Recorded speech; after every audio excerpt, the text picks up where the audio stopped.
You know why you are here. We know why you are here. So let us tell you a little nursery rhyme. One flew east, one flew west, and one flew over the cuckoo's nest.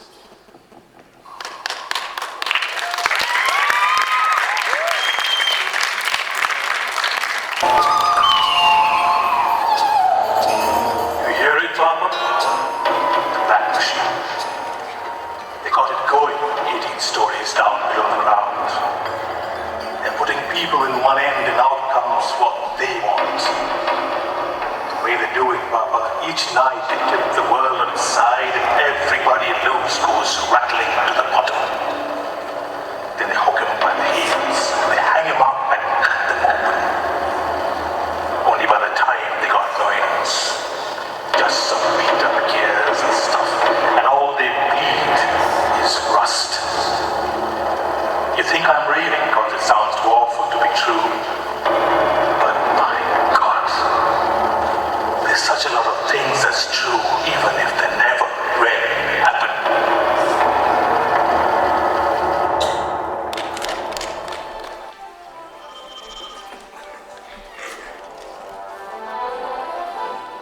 Well, here's the chief, the super chief, all deaf and dumb.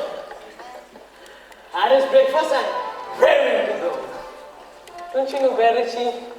Don't you keep to your room till the bell ring? Look at him shagging. Big enough to eat apples on my head, and he's still scared like a baby. What do you want, baby? Your broom? That's it. He wants his broom. That's it, baby. That's a good loony. Start sweeping, baby. Start. All broom problem. Oh, gee, broom. If you don't mind, boys, I don't think it's wise to group up and stand around like that. Mean old Monday morning, you know? Such a lot to get done. Yeah, Miss Ratchet. That's fine, boys. Warren, you might start by getting poor Mr. Bromden in shape. And Williams, you have dormitory duty, don't you? Yeah, Miss Ratchet. That's just fine.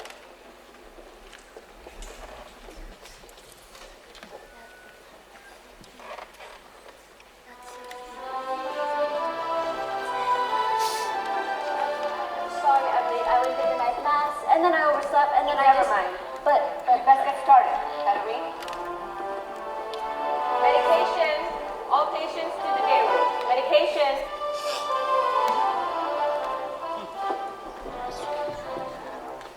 Good morning, Mr. Hardy. Are you sure? Dear Lord, for the tranquility we're about to receive, we thank Thee.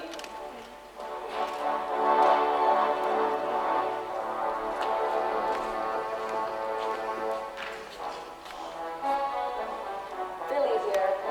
I spoke to your mother last night. I had to tell her What did you say?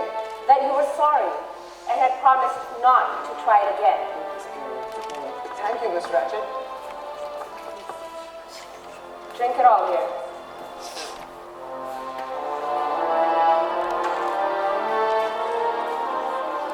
Good morning, Mr. Scanlon.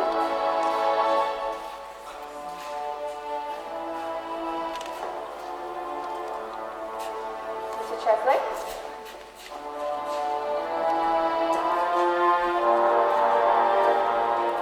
Wait a shake, honey. What are these? medication. Christ, I can see that. What kind? Just take them, Mr. Chadwick. Just for me. Don't give me the crap. All I want to know, for the love of It's God. all right, Charles.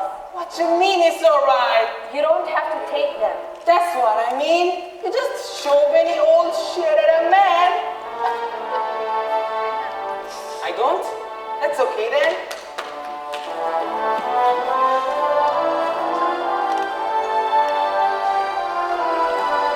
Good morning, Mr. Martini. Morning. Hi, George.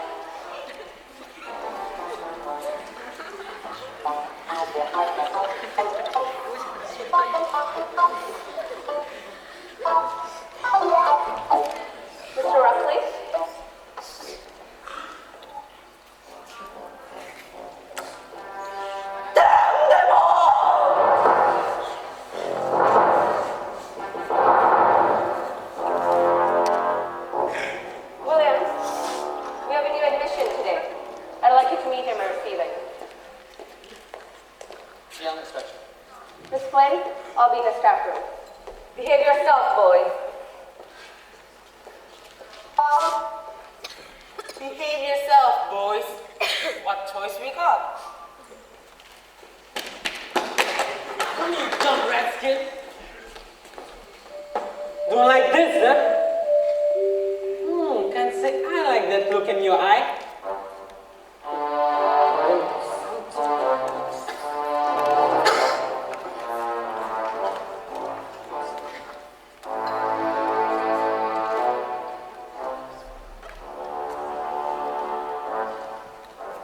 Yeah, do some better for you now.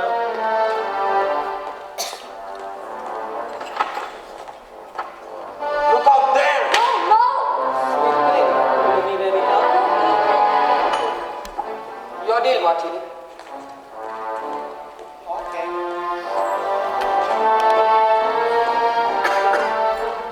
There we go.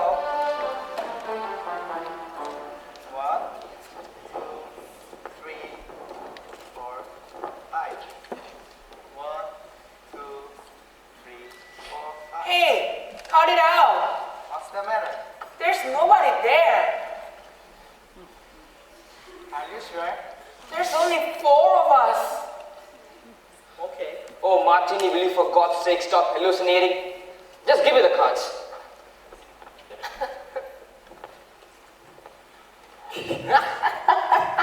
What's funny? That's it, Billy.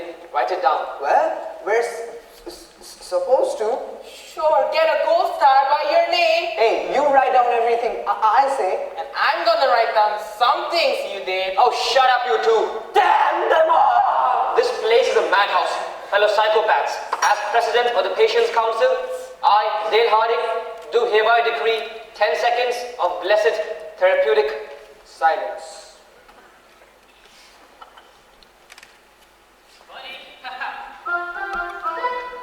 Buddy, you are so wrong. I don't have to do this, and I don't have to do that. And get the hell away from me or I'll take it.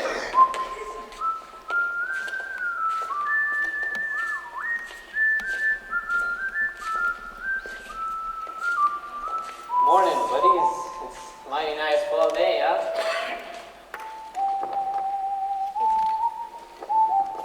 Damn. What a sorry looking bunch. No, see here, mister. Get away from me, boy. Give me a minute to look my new home over, will ya? I mean, what the hell? I've never been in an institute of psychology before. Hey, buddies, my name is McMurphy, R.P. McMurphy, and I'm a gambling fool. What are you guys playing? Pinochle? Jesus, ain't you got a straight deck around here? Okay, well, say it. Here we go. Brought along my own, just in case. Mister, we got rules. I gotta take a temperature and gotta get showered. Buddies, all you gotta do is get me acquainted with my new buddies here. And if you do one thing more, Alright, fella, you asking for it. You gonna get it. now that's a whole deal better. Now,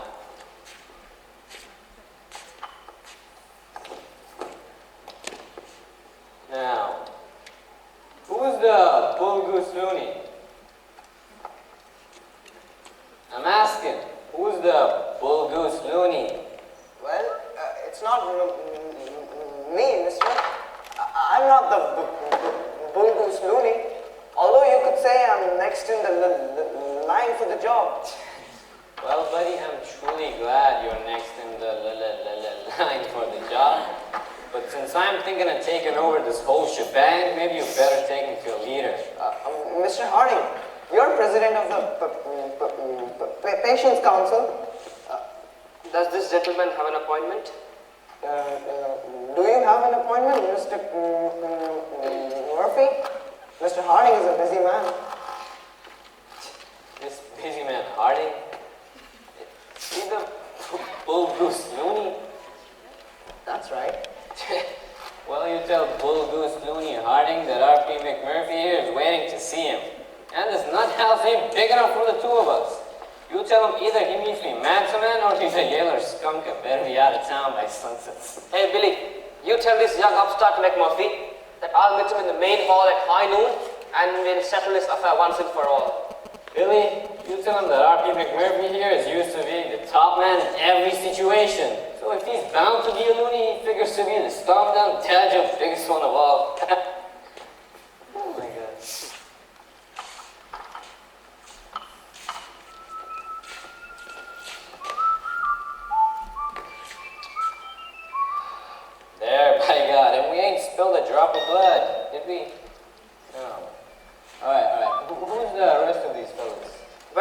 this side of the room, we're the acutes. What's acute about you? No, that means we are presumably curable. Over there, the chronics, a walker and a vegetable. Oh, and they incurable? Well, what the hell? Hey, buddy. R.P. McMurphy, howdy do? Randall P. McMurphy. How are you, buddy? Got any cigarettes? Nothing but. Get it? There you are, buddy. Hey, buddy. Careful! What are you making? A bomb to blow up the whole stinking world. Oh boy, you got competition.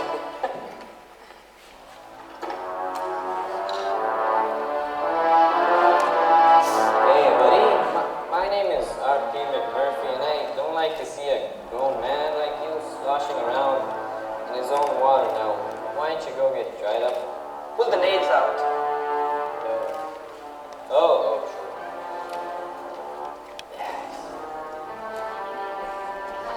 Damn them all! Oh boy! What do we got here? That's Chief Bromden. What's your story, Big Chief?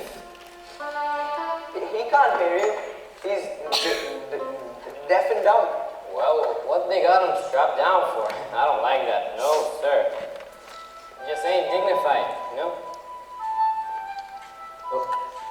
What tribe is he?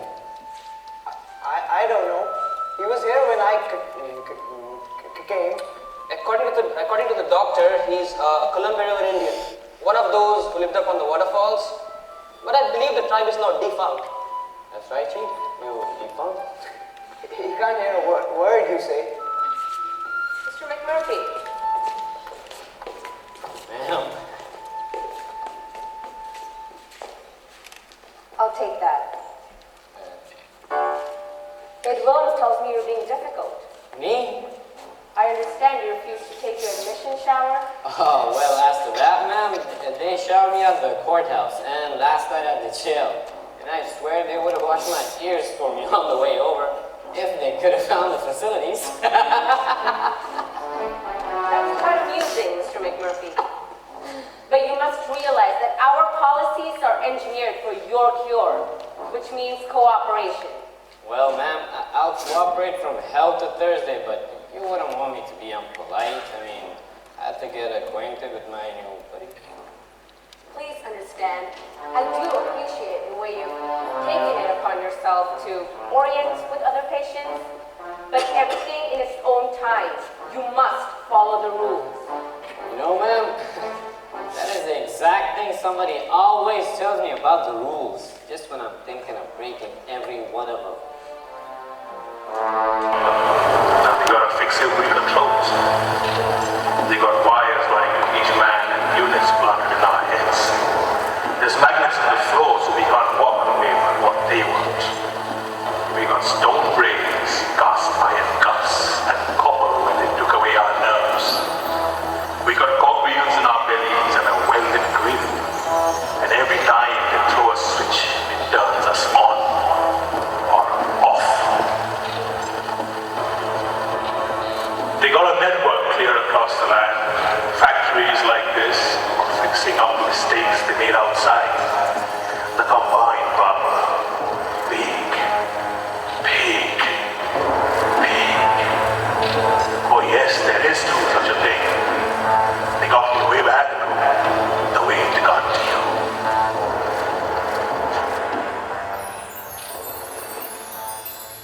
Come on, suckers, you hit or you sit. Did you say? Well, well, well. And when king up, the boy wants a hit, but what do you know? Coming at you, Mr. Scanlon. Oh, wee! Never heard such a driving rocket in my life.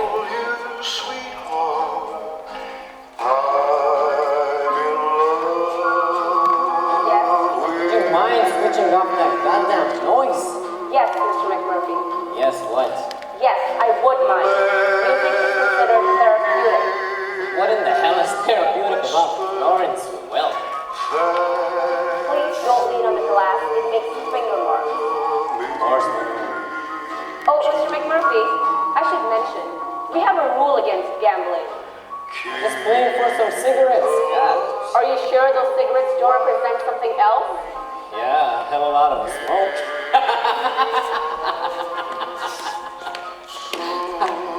Hey, you know you girls ought to laugh it up a little. Right. Don't forget, Mr. McMurphy, no gambling for money. Say, is that a two-way system? No, she's a human radio. It is, huh? Well, I just may have to pull her plug. Alright, Professor, there you sit with the news showing, and here's a pack of markers. Sit you back down. Group meeting. Time for group meeting. What's going on? Group therapy. Every day this time.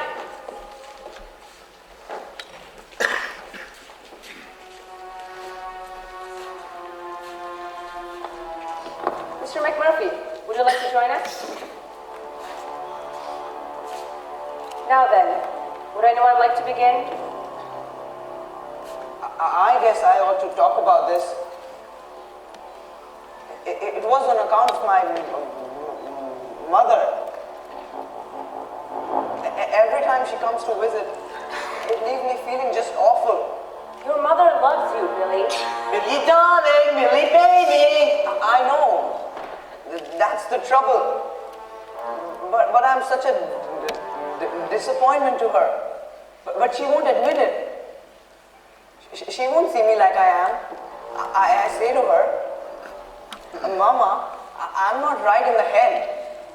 I can't even talk straight. But she goes right on. And pretty soon I want to kill myself for it. So I try. Is it possible that you may be trying to punish her? Sure. It's possible. Miss Ratchet, couldn't we please talk about somebody else today? You really have to face it, Billy. Very well.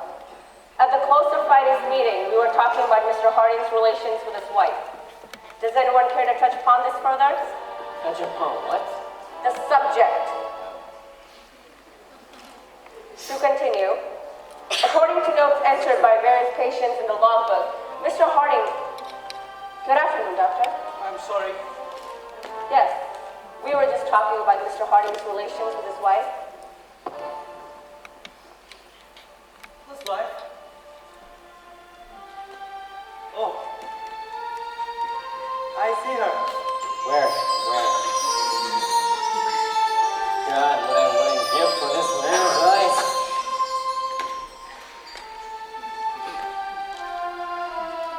McMurphy Randall Patrick, committed by the state for diagnosis and possible treatment. 35 years old, never married, a history of drunkenness, assault and battery, disturbing the peace, repeated gambling, one arrest for rape. Statutory. Are you admission, Doctor? Oh, it seems you have no previous history. Any time spent in other institutions? Well, sir, including state and county coolers and... Mental institutions? No. This is my first trip, but I am crazy, Doc, I swear it. Here, let me show you. That other doc at the work farm, you should... Alright. Yeah, here it is. Repeated outbreaks of passion, which may suggest the possible diagnosis of psychopath. No, Mr. McMurphy.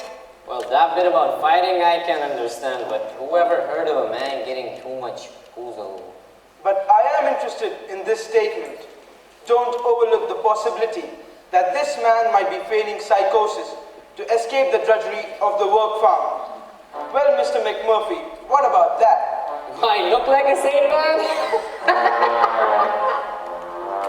Perhaps, Doctor, you should advise Mr. McMurphy on the protocol of these meetings.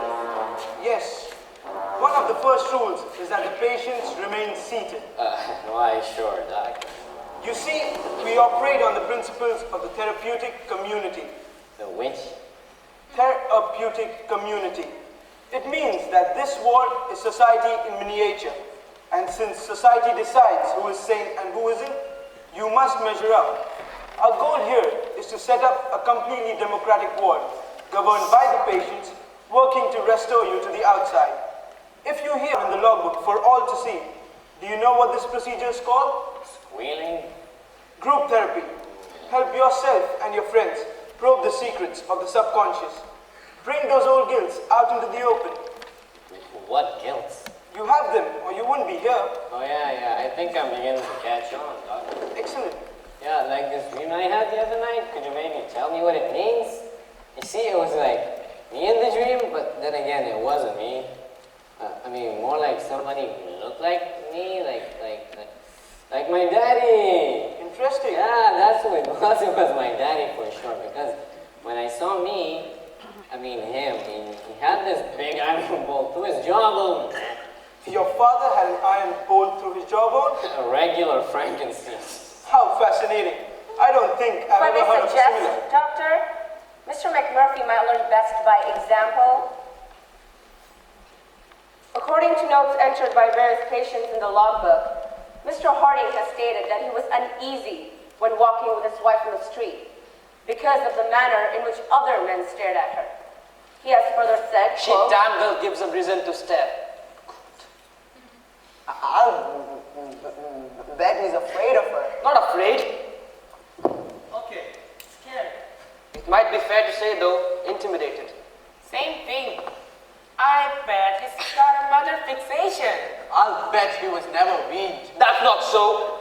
I wanted someone who might not compete, but she has might... commented, Dale, that she finds you less than masculine. Yeah, I like the way you use your hands. How about it, Harding? You chose a woman who was quite obviously your inferior. Don't you find significance in that? Alright, knock it off. Mr. McMurphy, Leave the guy. sit down. Doctor, I suggest we close the meeting. Okay. Close it until discipline has improved.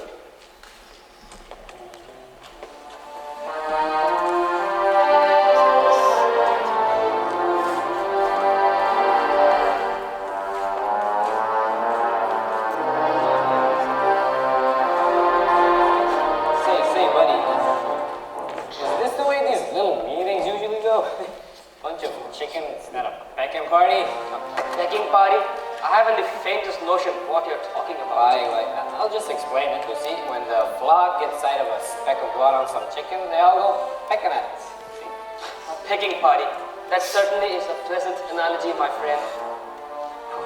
That's exactly what that meeting reminded me of. And that makes me the chicken in a spot of blood, eh, friend? That's right, my friend. And you want to know who picks the first pick? Who? It's that old nurse, that's who. So it's as simple as that, as stupidly simple as that. You're on our ward 6 hours and have already simplified the work of Freud, Jung, and Maxwell Jones and summed it up in one analogy. It's a pecking party. Oh no, my friend. I'm not talking about Fred Younger and Moses Jones, buddy. I'm talking about that crummy beating and what that old nurse did to you. Did to me? In space. Why? This is incredible. You completely disregard the fact that everything she did was for my benefit. Of course. Disappointed in you, my friend. I had judged you were more intelligent, but it's evident I made a mistake. Hell with you, buddy. Oh yes, and I also noticed your primitive brutality. Are you telling me that this crap that went on today did some kind of good? Why else would we subject ourselves to it then? Miss Ratchet may be a very strict lady, but she's not some kind of a monster chicken taking her eyes out. Oh, buddy, she's not picking at your eye. She's aiming right square at the family jewel right now. Why, Miss Ratchet? You're like a mother. Don't give me that tender mother crap. Now you look here, my friend, my psychopathic sidekick. Miss Ratchet is veritable angel of mercy, toiling thanklessly for the good of all, working day after day, 7 days a week. Why, she has no life, no husband, nothing but her work, and everybody knows it. She's dedicated. She gives every bit of herself. So you're wrong, I assure you. Our Miss Ratchet is the kindest, sweetest, the most benevolent woman that I've ever...